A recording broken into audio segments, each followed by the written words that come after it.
Hello दोस्तों, मैं आज आपका एक बार फिर से स्वागत कर रहा हूँ मेरे स्टडी चैनल पर। और सब कैसे हो? बढ़िया होगे। हम पढ़ रहे थे राजस्थान की राज्य व्यवस्था। उसमें हमने चालू किया था टॉपिक राज्यपाल, और हमने पढ़ लिया था अनुच्छेद 161 समाधान। और आज हम पढ़ेंगे इसके आगे के अनुच्छेद। तो चलो आगे के अनुच्छेद पढ़ते हैं हम। इसमें पहला हमारा अनुच्छेद 162, जिसमें राज्य और कार्यपालिका शक्ति का विस्तार है। इसका टॉपिक आगे हमारे आएगा, इसको आगे विस्तार से पढ़ेंगे। फिर अनुच्छेद आता है 163। एक, राज्यपाल को सहायता व सलाह देने के लिए मंत्रिपरिषद होगी, जिसका प्रमुख मुख्यमंत्री होगा। इसमें कि राज्यपाल को किसी भी कार्य में सहायता या सलाह प्रदान करने के लिए उसके लिए एक मंत्रिपरिषद होगी। फिर आता है अनुच्छेद 163(2), राज्यपाल कुछ मामलों में मंत्रिपरिषद की सलाह मानने के लिए बाध्य नहीं है, अर्थात स्वविवेक का निर्णय ले सकता है। और ये राज्यपाल की स्वविवेक शक्तियाँ दो प्रकार की होती है। पहली आती है उसमें संविधान द्वारा प्रदत्त शक्तियाँ, संविधान में उल्लेख है जिनका। फिर राज्यपाल मुख्यमंत्री से सूचना मांग सकता है तथा सूचना देना मुख्यमंत्री का कर्तव्य है। ये अनुच्छेद 167 में वर्णन किया गया है। राज्यपाल किसी विधेयक को राष्ट्रपति हेतु आरक्षित रख सकता है। यह अनुच्छेद 200 में इसका वर्णन किया गया है। और राज्यपाल में संवैधानिक तंत्र के विफल होने पर राज्यपाल राष्ट्रपति शासन की सिफारिश कर सकता है। इसका उल्लेख अनुच्छेद 356 में है। दूसरी संविवेक शक्तियाँ आती है इसमें परिस्थिति जन्य संविवेक शक्तियाँ। अगर विधानसभा चुनाव में किसी भी दल को स्पष्ट बहुमत न मिले तो राज्यपाल संविवेक से मुख्यमंत्री नियुक्त कर सकता है। नेक्स्ट पॉइंट है हमारा इसमें मुख्यमंत्री परिषद के विरुद्ध अविश्वास प्रस्ताव पारित हो जाए और मंत्रिपरिषद त्यागपत्र न दे तो राज्यपाल उसे बर्खास्त कर सकता है। नेक्स्ट पॉइंट, राज्यपाल को विश्वास हो जाए कि मंत्रिपरिषद का विधानसभा में बहुमत नहीं है तो वह मुख्यमंत्री से विधानसभा का अधिवेशन बुलाकर बहुमत सिद्ध करने के लिए कह सकता है, तथा मुख्यमंत्री द्वारा ऐसा नहीं करने पर राज्यपाल मंत्रिपरिषद को बर्खास्त कर सकता है। मंत्रिपरिषद संविधान के विरुद्ध कार्य करती है तथा मुख्यमंत्री भ्रष्टाचार या अन्य गंभीर अपराधों में दोषी पाया जाता है तो मुख्यमंत्री इस्तीफा देने से मना कर दे तो राज्यपाल मंत्रिपरिषद को बर्खास्त कर सकता है। फिर हमारा नेक्स्ट टॉपिक पॉइंट आता है इसमें राज्यपाल निम्न की नियुक्ति करता है। राज्यपाल किन किन की नियुक्ति करता है? राज्यपाल मुख्यमंत्री तथा उनकी सलाह से अन्य मंत्रियों की नियुक्ति करता है। अनुच्छेद 164 के तहत राज्यपाल महाधिवक्ता की नियुक्ति करता है एडवोकेट जनरल की। अनुच्छेद 165 के तहत जिला न्यायालय में मुख्य न्यायाधीश की नियुक्ति करता है। अनुच्छेद 233 के तहत राजस्थान लोक सेवा आयोग के अध्यक्ष व सदस्यों की नियुक्ति करता है। अनुच्छेद 316 के तहत राज्य निर्वाचन आयोग के अध्यक्ष व सदस्यों की नियुक्ति करता है। अनुच्छेद 243 के और जेड ए के तहत राज्य वित्त आयोग के अध्यक्ष व सदस्यों की नियुक्ति करता है। अनुच्छेद 243 ए और 243 आई और 243 वाई।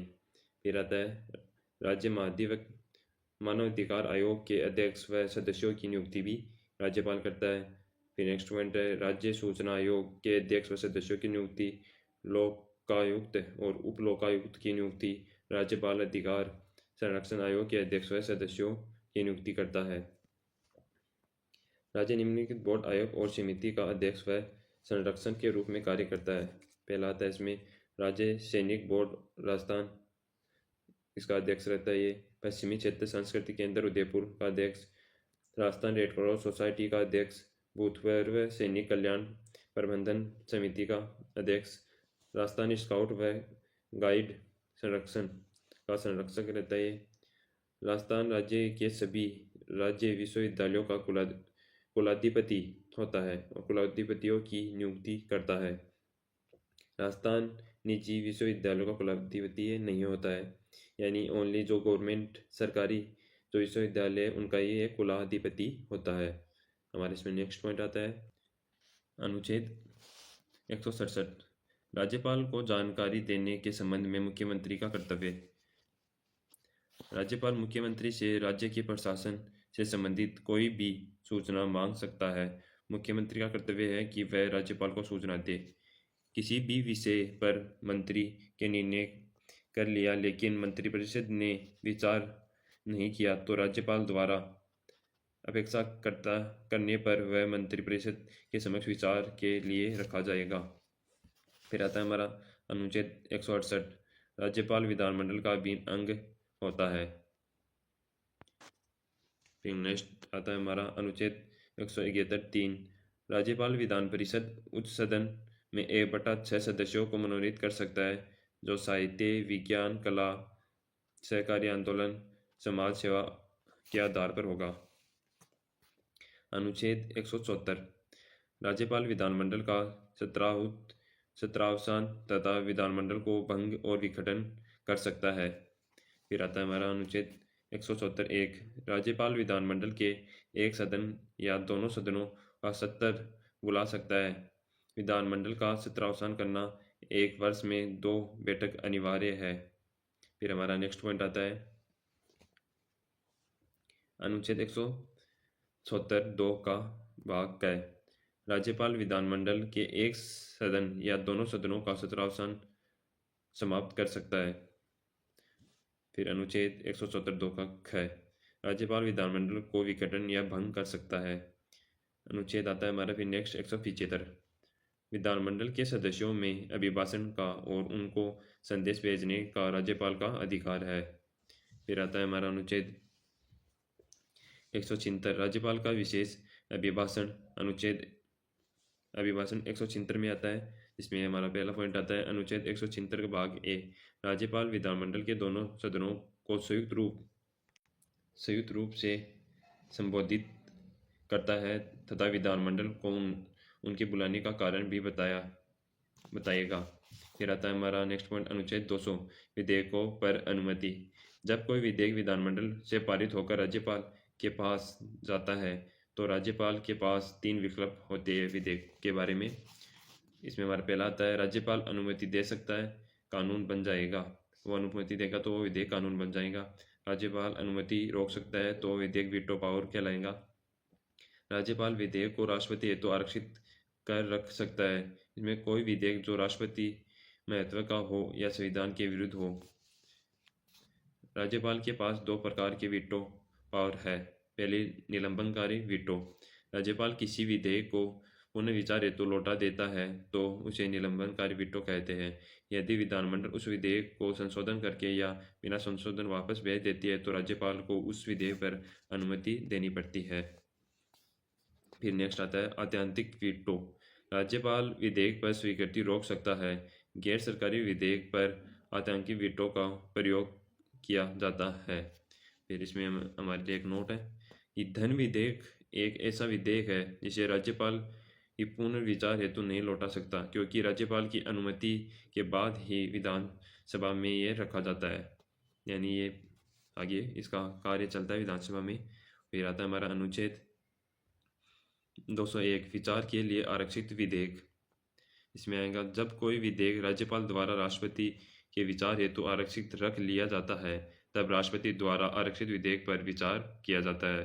फिर नेक्स्ट आता है हमारा राज्यपाल विधानमंडल द्वारा पारित विधेयकों को राष्ट्रपति के विचार हेतु आरक्षित रखते समय विशेषाधिकार से कार्य करता है। फिर हमारा नेक्स्ट पॉइंट है अनुच्छेद 213, अध्यादेशों को प्रख्यापित करने की शक्ति। इसमें आता है हमारा अनुच्छेद 213(1), जब विधानमंडल का सत्र नहीं चल रहा और राज्यपाल को लगे कि कानून बनाना अनिवार्य है तब राज्यपाल अपने हस्ताक्षर से एक अध्यादेश जारी करता है। फिर अनुच्छेद 213(2) में अध्यादेश का वही बल और प्रभाव रहेगा जो राज्य विधानमंडल द्वारा बनाए गए अधिनियम या कानून का होता है। फिर आता है हमारा अनुच्छेद 213(2) का भाग क। इसमें आता है राज्यपाल द्वारा जारी अध्यादेश विधानमंडल के पुनः शुरू होने से 6 सप्ताह से पारित होना आवश्यक है, नहीं तो वह रद्द हो जाएगा। फिर आता है हमारा अनुच्छेद 213(2) का ख, राज्यपाल किसी भी समय अध्यादेश को वापस ले सकता है। अध्यादेश की अधिकतम अवधि 6 माह व 6 सप्ताह होती है। फिर हमारा आता है राज्य में राज्यपाल द्वारा पारित अध्यादेशों की संख्या 2018 में 8, 2019 में 3, 2020 में भी 8, 2021-22 में कोई अध्यादेश पारित नहीं हुआ, 2023 में 1, 2024 में 3। फिर आता है हमारा नेक्स्ट अनुच्छेद 161 का भाग ए 1। राज्यपाल अपने पद की शक्तियों का प्रयोग करते समय अपने किसी कार्य के लिए न्यायालय के प्रति उत्तरदायी नहीं है। फिर अनुच्छेद 361(2) राज्यपाल के कार्यकाल के दौरान उसके विरुद्ध किसी भी न्यायालय में दंडिक या आपराधिक कार्यवाही प्रारंभ नहीं की जाएंगी। यानी इस अनुच्छेद में बताया गया है कि राज्यपाल पद पर है तो उसके उस दौरान न तो कोई उस पर केस लगा सकता है, न उस पर कोई आपराधिक कार्यवाही की जा सकती है, यानी न्यायालय संबंधी कोई भी कार्य नहीं किया जा सकता। फिर आता है हमारा अनुच्छेद 361(3) राज्यपाल जब तक पद पर है तब तक उसकी गिरफ्तारी या कारावास के लिए न्यायालय आदेश नहीं निकाल सकता। फिर आता है हमारा अनुच्छेद 361(4) राज्यपाल के व्यक्तिगत कार्यों के संबंध में सिविल कार्यवाही शुरू की जा सकती है, लेकिन इसकी 3 शर्तें हैं। वो शर्तें निम्न है। राज्यपाल को लिखित सूचना देनी होगी, सूचना के बाद कम से कम 2 महीने का समय देना होगा। फिर तीसरा आता है हमारा सूचना के पक्षकार का नाम, पता, कार्यवाही का विवरण देना होगा। आज के लिए इतना ही काफ़ी। हम कल पढ़ेंगे राज्यपाल की संबंधी आयोग, ये राज्यपाल के कौन कौन से आयोग है, और हम पढ़ेंगे हमारे कौन कौन से राज्यपाल बन चुके हैं आज तक, और उनके बारे में हम जानेंगे। तो आपको वीडियो अच्छा लगा तो प्लीज़ वीडियो को लाइक एंड सब्सक्राइब करना, और ये टॉपिक जैसे पूरा होगा मैं इसकी PDF अपने Telegram channel mind education app पर डाल दूंगा, वहाँ से आप ले सकते हो। और कोई भी आपको फ्री नोट्स चाहे तो इस वीडियो के कमेंट में आप बता सकते हो, मैं आपको टेलीग्राम चैनल के माध्यम से सभी नोट्स उपलब्ध करा दूंगा। धन्यवाद।